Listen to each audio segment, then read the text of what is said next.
Hello, my name is Tedesgear, and welcome to this quick tutorial on Capacities, the personal knowledge management tool that helps you organize, connect, and grow your ideas. Today we'll cover three basics: object types, settings, and creating a simple database for managing people. Let's dive in. First, let's talk about object types. In Capacities, everything you create, whether it's a note, a task, or a contact, is an object. Think of object types as categories or templates that define what information each object holds. For example, a task object holds a task that you have to or have done. A contact object is a contact in your life and holds contact like their phone number, email address, etc. So each type describes what the object you created holds. So on screen here, you could see there is a number of objects.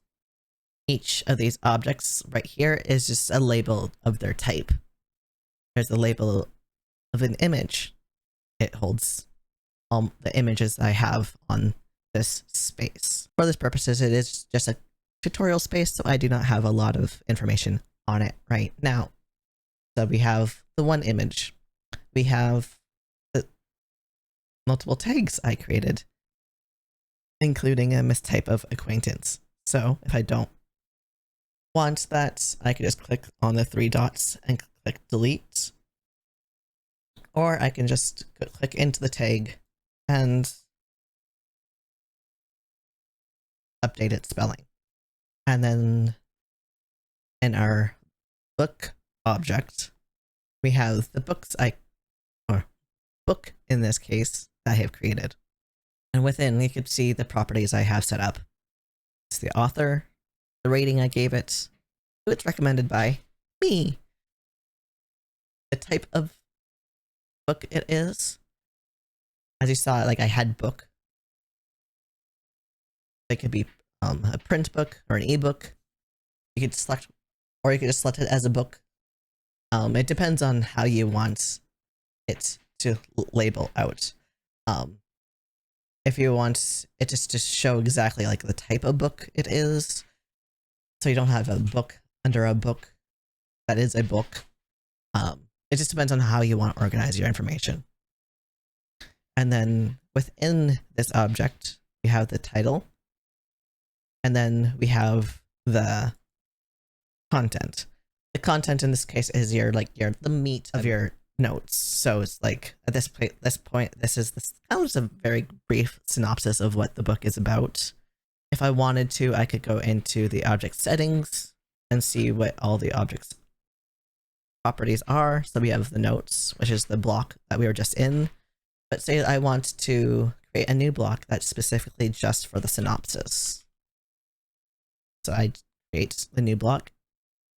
And let's move that to the top above the notes, so it's the first thing that you see. Now if I exit that, you can see now we have two blocks settings. One is for synopsis and one is for notes.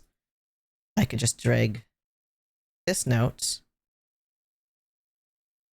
this block, to synopsis where it should be. And that leaves whatever notes I want, so Aristotle, to appear down here. Born in whatever BCE. It's a very brief discussion about types and what you could do in each type. Let us go into creating a new type next. So to create a new type, you just go next to the objects menu and select new type. In this menu that pops up, you have templates that have been created by the Capacities team to cover just general template ideas that you might want, be it a book, a person, meeting, project, organization, etc. For this tutorial, let's just work on creating our person database. So we want a person. I'll give you a quick information about the template. and even use cases and tutorials that you could follow in addition to my own. And then you could just choose use template. If you wanted, you could also just choose create your own, set your name, person, people, and then the color. Since the template is there and it has some of the fields that we want as properties, let's just build off of what they have for us already. So the first object is always created for us. I like just deleting it, just because that's how my brain works, is I want it to create it myself, so I know all the information I put there is my own.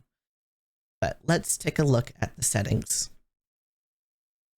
So you can look at your type's settings by hovering over the type in your sidebar and click on the 3 dots and go object settings.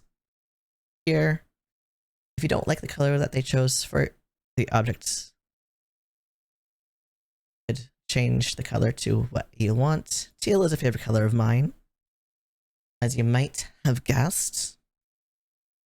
And here we have the name and the plural of the name. So one person is a person, multiple persons is a people, and the icon. So we can choose whatever icon that we want. Let's just leave it as default. And here we have the properties. I don't like having a description property myself, so I tend to delete that automatically. And let's change contact to the email address because it has that @ symbol. And then let's create a phone number. So the property that we want is add property. There is a number property. I've never actually tried to use it as a phone number, but let's try.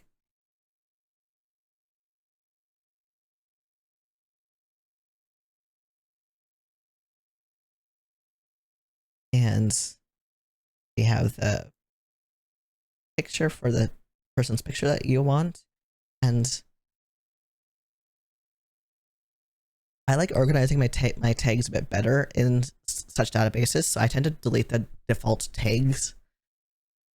And then, yeah, so we have category, phone number, and then notes, which is the block that we talked about before. So we have text, which is kind of like different labels. You could just do like title of the person. Of like, it's if they're a CEO, you could give their work title, or your boss, etc. And then this category is one of the select properties, like the single select or multi-select. The single select is kind of obvious. You can only choose one property of that selection, or there's a multi-select, which is you get to select multiple properties. Category, I don't really like the name. Let's just do it as relationship. So be a boss, friend, acquaintance, etc. And within this is a multi-select, so let's apply it as a single select. So you can only choose one tag from the list that pops up. You could always choose what you want to choose from that list. So like it defaults to tags, but you can choose to select their favorite book. So you could choose a book that you have listed as their favorite book, etc. Or a tweet, or their web page, etc. And then you just click back to your person, get back to where you were, and keep going. Checkbox, fairly self-explanatory. Date, time. So if you want to add their birthday, you can.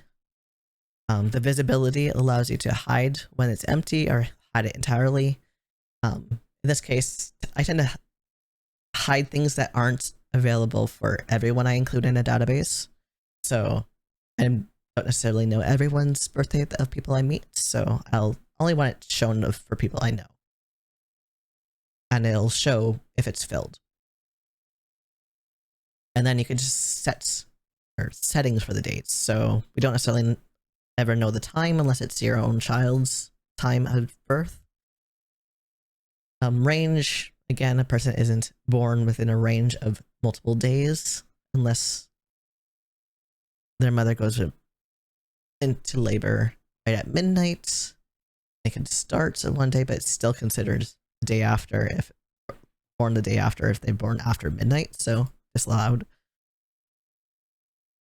But those are options available for any other things, like if it's like a task or due dates. It's like if you have a range of dates, etc.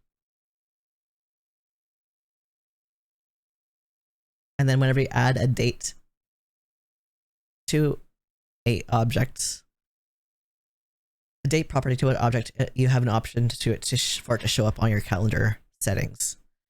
In this case, I'm going to hide it from the calendar, but if it was a journal type, you create like one journal a day, you can choose to have it show once per day. And as soon as you click that button and you create the object, it'll no longer show on the calendar. The default link view is just how you want to default it to. So I like doing it as a wide card for people. And then templates, say if you want to create a template for your work colleagues, you do have work email.com. And the title is always, the relation is always work, etc. And then now you have a template to work with. So we have our type created. We have set up our custom contents, labels that we want for the type. Let's create our new first object in this database. So click on new. Let's say this person is a work colleague. His name is Bob. And in this workplace, the emails are based on names, and it's bob@workemail.com. His phone number is 222-222-2222. We have Bob. He is our boss. So let's give him the title of boss. We don't know his birthday, so it's not a default. But if we had known his birthday, so let's say he's 25. He was born January 1st of 2000. A very young boss. Oh yeah, the phone number doesn't work as a number object, so let's change that. Like I said, I didn't try that before, but I figured let's try it. Let's do phone number. Change the object to be a phone.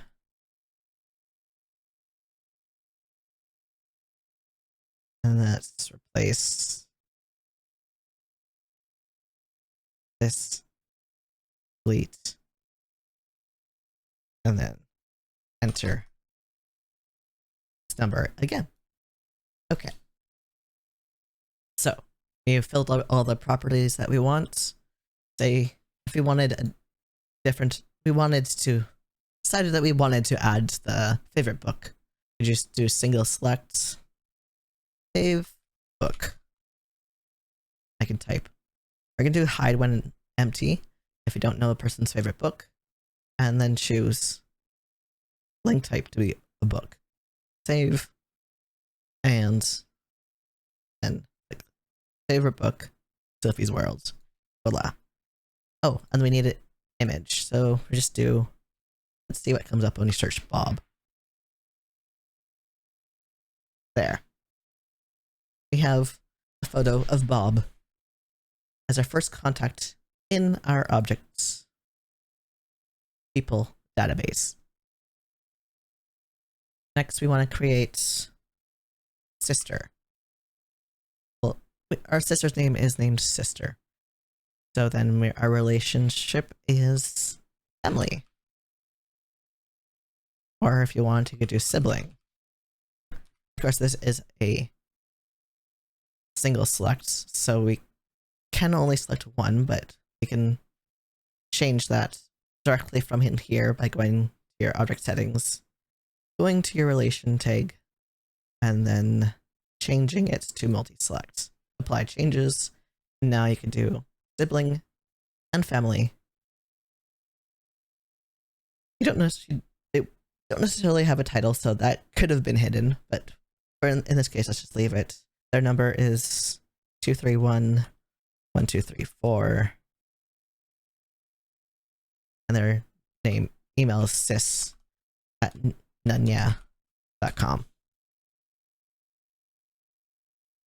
And cover image. So say if you actually have a photo, you could upload, drag and drop. If you have a link to the person's photo, you could just add a link. Or if you have existing content, say if we wanted just to use the Sophie's World, we could choose that. Or in this case, we don't have, or if we don't have a photo, we could just leave it as is and return to your type. So we have created a couple examples for our people database. And to fill out this database with more, we just keep doing the same thing. And when you have more, you can also have the ability to search, etc. That's it for today's tutorial on capacities. We covered object types, settings, and creating a simple person database. If you found this helpful, please give this video a thumbs up, subscribe for more tutorials, and let me know in the comments what you'd like to learn next, or whether you'd like this at all. Thanks for watching, and happy organizing.